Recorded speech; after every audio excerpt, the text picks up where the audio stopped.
গল্পের নাম ছায়ামূর্তি। স্থান গৌড়পুর গ্রাম, পশ্চিমবঙ্গ। সময় এক শীতের রাত। গল্প। শীতের রাতে অজপাড়াগাঁ গৌড়পুর যেন আরও নিঃসঙ্গ হয়ে ওঠে।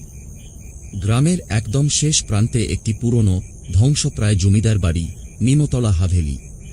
এখানকার লোকেরা বলেন, সন্ধ্যা নামলেই ওই বাড়ির চারপাশে একটা ছায়ামূর্তি ঘোরে। অনেকে দেখেছে, অনেকে শুধু আওয়াজ শুনেছে, কর্কশ হাসি, ঘুঙুরের আওয়াজ আর ধাতব চেঁচামেচি। অরিন্দম একজন শহুরে তরুণ, গৌড়পুরে এসেছে তার ঠাকুরদার জমি সংক্রান্ত কাগজপত্র খুঁজতে।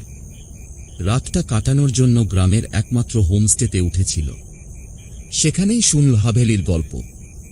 হাসতে হাসতেই বলেছিল, ভূতের ভয় শহরের লোকের হয় না।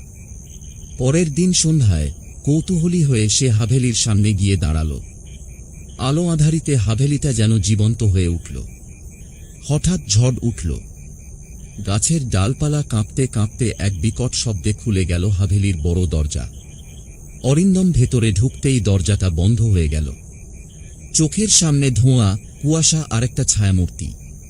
এক মহিলা, মুখ দেখা যায় না। গলায় পুরনো ঘুঙুর, চোখ নেই, ফাঁকা। শুধু একটা চাপা, গলা চেপে ধরা আওয়াজ, আমার অ্যাঙ্কওয়াত ফেরত দে। পরদিন সকালে গ্রামের লোকেরা হাভেলির সামনে পেল শুধুই একটা ঘুঙুর।